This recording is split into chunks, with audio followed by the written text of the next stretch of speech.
Rust console in 2025 has been a journey and a half, to say the least. We've had so much content come to the game, but yet so many problems. The same problems we faced over in old gen are still lingering over on the new gen version of the game. This video was largely inspired by the video Fluxified had made a couple days ago. I'll put a link in the description if you want to watch that, and obviously I'll be referencing what he was also talking about. So let's catch you up to speed so this all makes sense. Back in 2021, when the game first came out and was established, we were playing on the old and new gen version of consoles, and the old gen version was basically limiting the progression of the game until 2025 came around, and within the summer of that year we had got the new gen version of the game. Everybody was hyped. We thought we were going to get a masterclass of a game, if you will. To put it short, we had got all the content we were wanting. Aside from bigger maps and bigger populated servers, we had got minicopters, we had got cars, we had got everything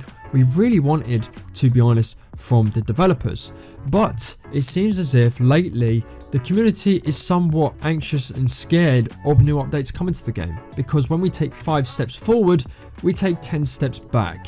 A whole host of problems happen with the game when a new update comes out, which you would have thought is fine over on the public test branch version of the game, because that version of the game is literally made to iron out these bugs. However, over on the main branch version of the game, we are getting groundbreaking bugs, such as server rubberbanding. We have the invisible Arctic hazmat suit. You also have players teleporting in their air vehicles, and a lot of this obviously stems from Fluxified's video that I'll put up. The thing is, yes, we wanted a lot of content because we hadn't got much content in over the 3 to 4 years that it was on the old gen version of Rust console.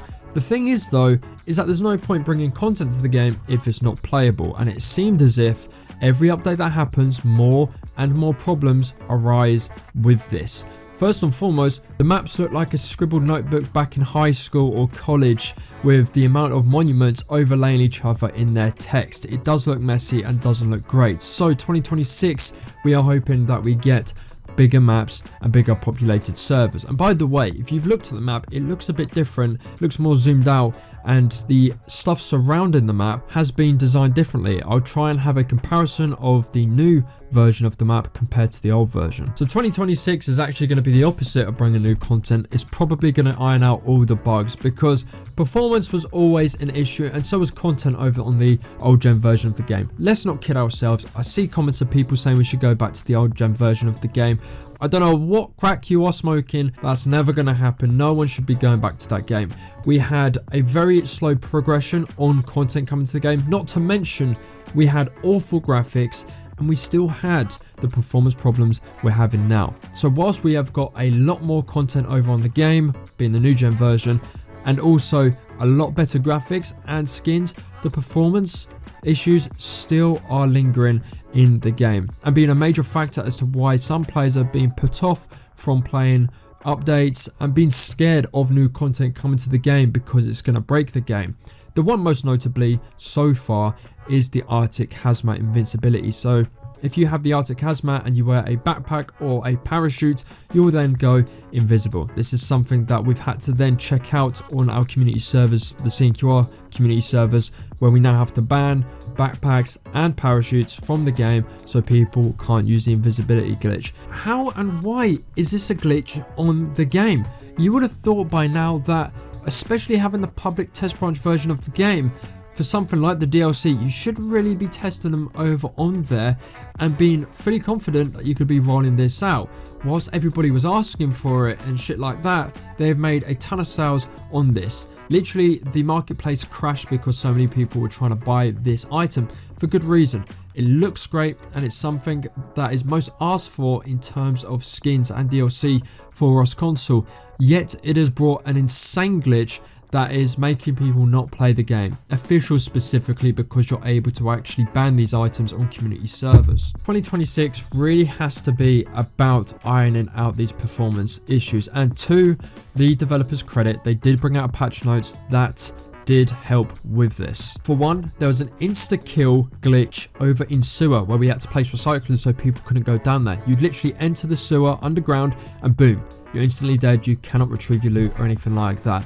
It's just crazy because we thought this game would be perfect when it came to new gen, and by all accounts we've got better graphics, got better updates, thick and fast may I add. We've had them literally every month since I believe the summer, so to the developers' credit, they have done a lot and brought a lot to the game, but there's no point bringing a lot to the game if it's not performing and you cannot play it right. I think that's a huge stamp on where the community is at right now. Now, for some positive and good news surrounding this game. We have pretty much all the content that could last us for at least half a year. The only thing we need now is the whole dev team to be on it with the performance and basically getting rid of these bugs, making the game a lot more stable than it is, because quite frankly it's not really good enough. All of these glitches push players away and make people not want to play the game, and most importantly, not take it serious. That's the major problem Rust Console's had since its inception in 2021.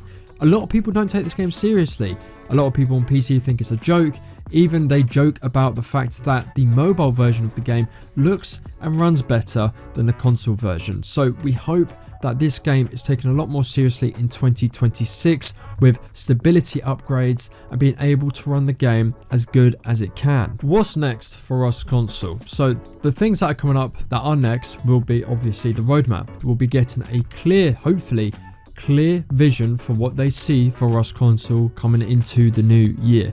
Obviously performance will be an overhaul, however there needs to be a lot more content that will come eventually at the back end, I would like to say, of 2026, Xscav being a big monument, but most importantly bigger maps and bigger populated servers. So if you remember back in the old days of Rust Console, we had 3k maps and 100 pop, which paired beautifully. There was a lot of chaos, yet there was still base spots that you could build your bases if you needed to on the maps. But now we have upgraded to 3.5, but still staying at the 100 player cap. And that in itself is a joke to a lot of the PC community. So hopefully we see 4k maps at least, with an upgrade to 200 populated servers, which will then iron out and basically balance the scale of the map to the amount of people that are playing on those servers. What I can clarify for you guys today is that Double 11 are looking into these problems, and the critical one being the invisible hazmat with the backpack or parachute from the Arctic Hazmat DLC skin will be fixed as soon as. But if you guys enjoyed this video, be sure to leave a like, subscribe if you're new around here. Going into 2026, I'll still be covering the game, the updates to come, and all the theories myself and you will obviously be talking about leading up to the roadmap for 2026. Cannot wait for that. Thank you very much for watching, and as always, I'll see you in the next one.